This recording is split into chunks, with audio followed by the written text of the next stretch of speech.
In 11.3, which is kind of joined with 4.5, we're going to do inverse and direct variation. So we're going to start with inverse. Okay, so now we're going to do three things with each of these types of variation. One, we're going to identify the equation. So that's what's happening here.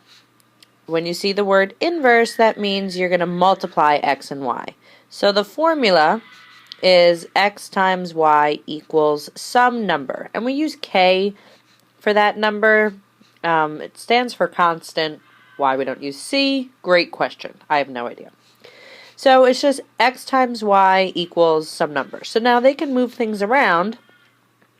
They can say x equals 7 over y. Now, x and y are not being multiplied. But if I wanted to get x and y on the same side of the equal sign, I would multiply both sides by y. And I would get x times y equals 7. So this would still be inverse variation. So they might try to trick you. Okay? So that's the first part, is identifying the equation. The next is finding the constant. Okay, so if they ask you, it says if y varies inversely as x and y equals 5 when x equals 15, find the constant. Okay, so if they ask you to find the constant, you know what to do here. And they'll tell you which type of variation it is. So if they say inverse, that means you're going to multiply the two numbers together. So my equation would be x times y equals k. Let's plug my numbers in. 15 times 5 equals k, which means 75 equals k. And that should just be an equation, not equations. So pretend that's not there. Okay, so I found the constant. Yay, that part's done. But then it also says write an equation. So now my equation is just xy equals 75. Okay, so there's two parts to the answers. One, find the constant. Two, use it to write the equation. Alright, so then the last thing, and really the main thing that we do here, is you're given three numbers and you have to find the fourth one. So again, we're just setting up a proportion and we are going to cross multiply and solve. Now, because it's inverse, okay, you're going to go in reverse order. See how I went first over second and then I flipped it. We did second over first with the y's. It doesn't matter which one you flip, just flip one side of them. So we kind of call it like x1 over x2, so first x over second x, and then you'll do the second y over the first y. Okay? So, and all the first and second is, as you read the sentence, which one goes first? So, if y equals 9, well, that is y1. That's my first y. So I'm going to put the 9 there. When x is 12, okay, that's the first time I see x, so that's my x1. Find y, that's my second y, which I don't have, so that's where my variable goes. When x is 36, so that's my second x that they talked about. So first x over second x equals second y over first y. Alright, and again, I could try to reduce, but I can look at the bottom here. If I do 36 divided by 4, I get 9. So I'm going to cheat that. So it's 12 divided by 4. Well, 12 divided by, sorry, that's a 4 up there. It's all hard to read. 4 is 3. So y must equal 3. But let's pretend I reduced here. So 12 over 36 reduces to 1/3. So I really have 1/3 equals y over 9. Cross multiply, you get 3y equals 1 times 9, which is 9. Divide both sides by 3, and I still get y equals 3 as my answer. So it doesn't matter how you get there. As long as you do the right math, you'll get the right answer. Okay, so those are the three things you're going to be asked to do, and that was inverse. So now let's do the same three things, but with direct. Alright, so the first thing we did was talk about the equation. Now, direct means divide, and this is easy to remember because they both start with a D. So direct divide, which leaves inverse to mean multiplying.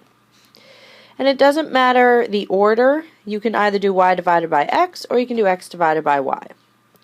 You just go in the order of the sentence. So whichever letter comes first in the sentence, put that one on top. So if they say y varies directly as x, I would do y over x.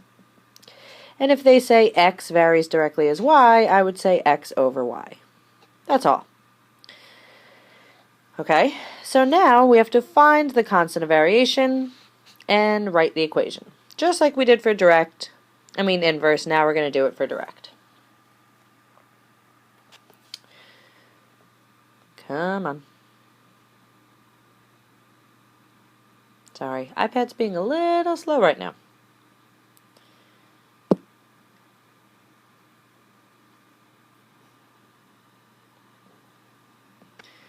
Alright, we're back. So now we are going to find the constant. So if you're given two numbers, divide the two numbers in the same order as the sentence. Oh my word. Okay. So they're going to tell you y varies directly as x. So I'm going to do y divided by x to equal my constant. And they say y is 14 when x is 2. So I'll do 14 divided by 2 equals k, which means 7, is k. Okay, so find the constant, did that, and write an equation. So y divided by x equals 7. Now, if you had done it in the other order, that would be fine too. If you had done 2 over 14 and gotten 1/7 as your k, that's okay, but when you go to do your equation, if you put the x on top and the y on the bottom, you better write x over y equals 1/7. I'll put both on my answer keys for tests and quizzes with this when it says direct, because for inverse it doesn't matter what order you multiply in.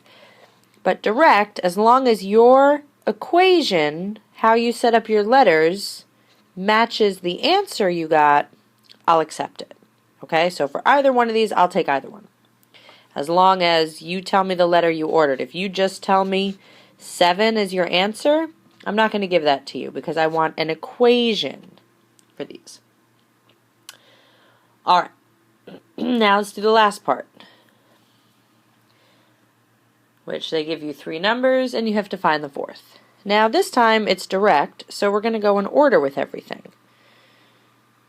Okay, so you put the first x over the second x and the first y over the second y. Everybody matches, it's direct. Okay, so you go in order. So, I didn't give you an example. Let's make one up. If x varies directly as y, and and x is 5 when y is, 12, find x when y is 30. I don't know, just making stuff up. Okay, so I'm going to change my color. Okay, so the first x is 5. That's x1. The second x says find x, so I'm going to put my x. The first y I come across is 12, and the second y is 30. Now I can't cheat this one because 5 does not go into 12, but I can reduce 12 over 30, so let's go ahead and reduce that. What goes into both of those? 3 goes into both of those. 6 goes into both of those. Okay, so this becomes 2/5. Okay, so I have 5 over x equals 2 over 5. Now, that I can't cheat, so let's cross multiply. 2x equals 5 times 5 is 25. Divide. And I get x equals 25 halves, or 12 and a half. it's okay to get fraction answers. Okay? Just make sure they're reduced. And that is variation.